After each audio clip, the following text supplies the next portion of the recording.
Bom dia, estamos aqui para mais uma aula, pequena aula de História da Física. Eu sou Caio Vinícius, curso de Física da UFRB. Vamos tratar hoje de energia e entropia. Então vamos começar. Vamos começar falando do abandono da teoria do calórico, né? Teoria do calórico, que foi abandonada ali por meados do século XIX, mesmo com o sucesso de algumas teorias, como a equação da propagação do calor e o princípio de Carnot, tratava do rendimento limite de motores térmicos. Perdão. Vamos relembrar um pouquinho da teoria do calórico. Ela atribuía o calor como um fluido presente em todos os corpos. E a transferência de calor se dava pela aproximação desse fluido.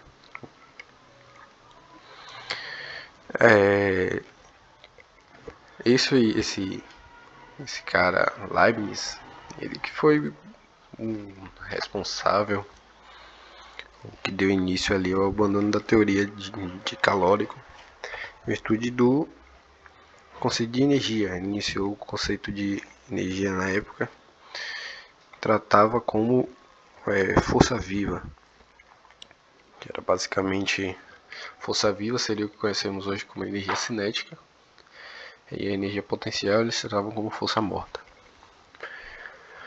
Nós vamos falar um pouquinho sobre Pascal Joule, né? Que é a unidade de medida de energia hoje leva o nome dele, Joule. Ele era um cientista amador e fabricante de cerveja e foi o primeiro a obter medidas precisas sobre a criação do calor através de atrito. Ele obteve essas medidas através de um dispositivo arranjado criado pelo mesmo, que consistia na queda de um peso, esse experimento que está do lado aí, consistia na queda de um peso que fazia uma roda de palhetas imersa no fluido girar. E o atrito resultante dessa rotação gerava um aumento na temperatura do fluido. Assim, ele concluiu que o produto do peso pela altura da queda, a força viva liberada pela queda, é proporcional à quantidade de calor associada ao aumento do fluido, ao aumento da temperatura do fluido, melhor dizendo. Com estes resultados, Joule conclui pela existência de um equivalente mecânico do calor, que é uma grandeza relacionada à força viva na época, despendida por atrito com a quantidade de calor produzida. Essa constante ela independe das particularidades da experiência. Então, as particularidades dos eixos da experiência ela não depende, essa constante ela não vai depender disso.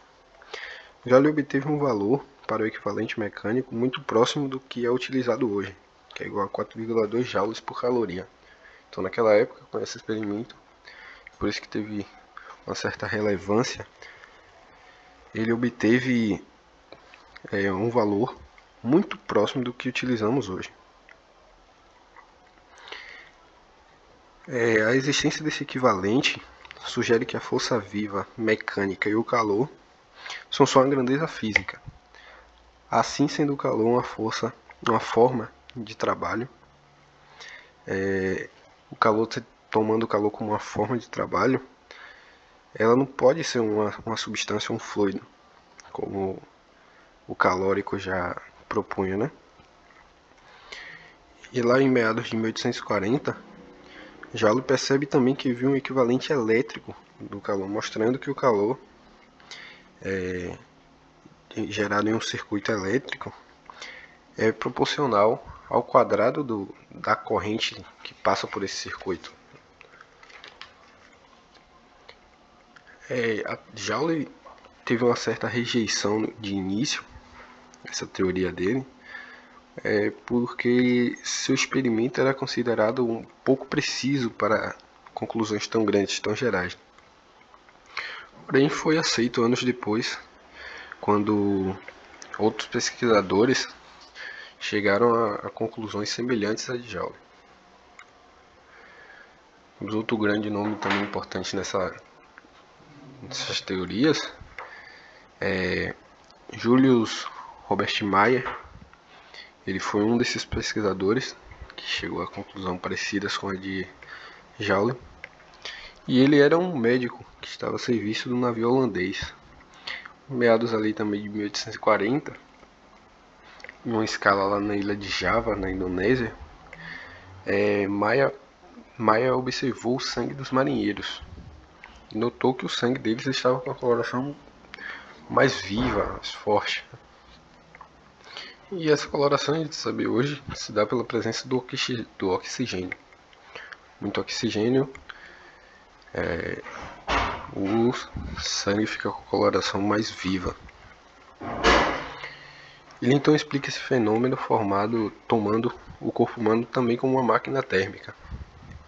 Como a temperatura em um ambiente, como a temperatura e o ar ambiente, no caso, na ilha é mais fraco nos trópicos do que eles estavam acostumados na Europa, o fluxo de calor é liberado pelo corpo no ar, essa troca de calor também é menor. Então o corpo ele desacelera seu ritmo de atividade e necessita de menos oxigênio. Então o oxigênio ele volta e é como se armazenasse e ficasse com o estoque cheio.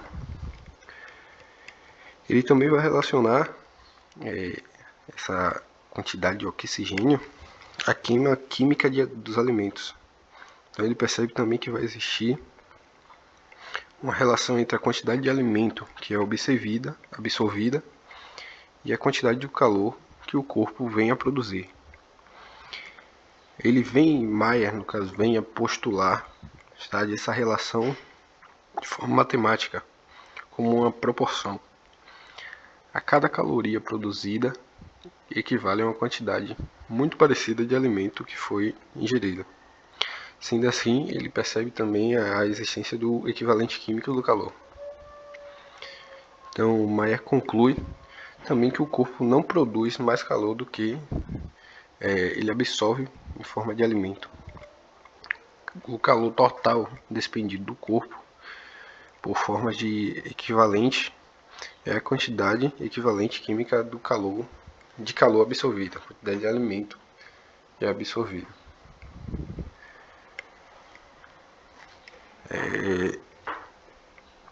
Mayer também ele vai tratar ali de falar do equivalente mecânico, químico e elétrico.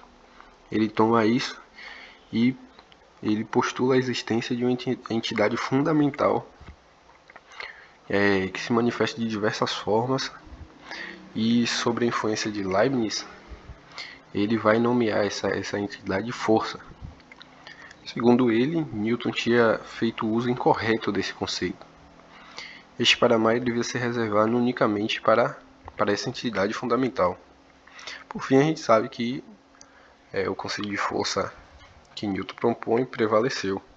Mas esse conceito de força que Mayer ele traz, hoje a gente conhece como energia, que vem do grego, significa ação.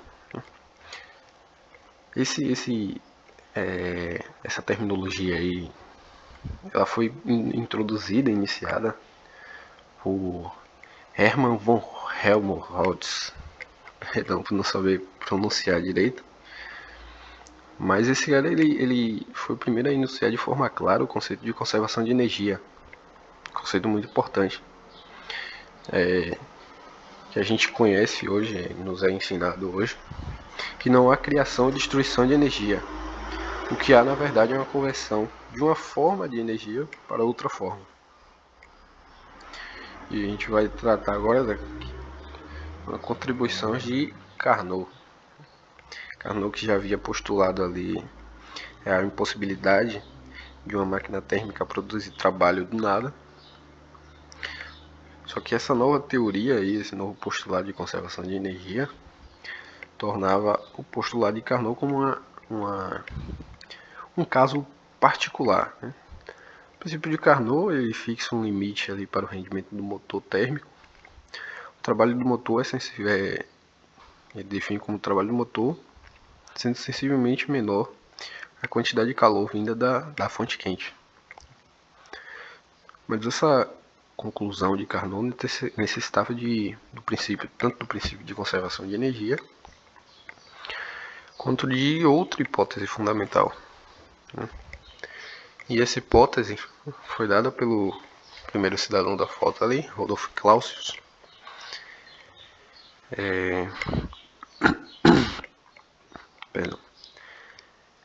Essa hipótese que foi formulada ali por Clausius, que afirmava que o calor não passa de uma forma espontânea de um corpo frio para o corpo quente. Ele não pode passar de forma espontânea. Que seria necessário uma mudança de outro estado físico. Ele mostra também que se houvesse um motor térmico com rendimento melhor que o de Carnot, que esse processo poderia ser feito. Poderia utilizar esse motor para realizar uma troca de calor sem modificar outro sistema.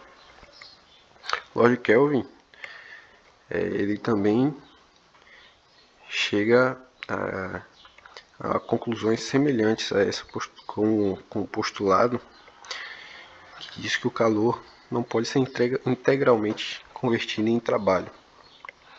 Esses dois princípios hoje são conhecidos como o primeiro e segundo princípio da termodinâmica. O primeiro princípio é o de conservação de energia e o segundo princípio se exprime ali de acordo com as formulações desses dois e também com as contribuições de Carnot. Então essa assimetria do segundo princípio, ela é expressa pelo conceito de entropia de Clausius. De acordo com esse conceito, a entropia absorvida por um corpo é igual à quantidade de calor absorvida pelo mesmo, dividida por sua temperatura. Essa definição se baseia na escala absoluta da temperatura, que possui um ponto zero correspondente. O dito zero absoluto corresponde ali a menos 276 graus Celsius. E que é demonstrado a partir do segundo princípio da termodinâmica, que é impossível resfriar um corpo abaixo desse ponto. A entropia de um sistema isolado, tratando de um sistema isolado, ela cresce até um valor máximo característico do sistema, e esse valor, uma vez atingido, ele não cresce mais, em obediência ao segundo princípio, né? E ele também não pode decrescer, permanecendo sempre constante naquele valor. Nesse estado, os processos de termodinâmica eles não têm vez, eles não têm lugar. Clausius, como ele fez com o primeiro princípio, ele vai fazer com o segundo de generalizar para todo o universo, afirmando que a entropia total do universo tende a um valor máximo. Ele vê que o universo encontra-se hoje em um estado de desequilíbrio térmico entre estrelas em estado de fusão, que são muito quentes, e o espaço ambiente, que é muito frio. Mas, de acordo com o segundo princípio, tanto a entropia quanto a diferença de temperaturas, elas tendem a aliviar-se.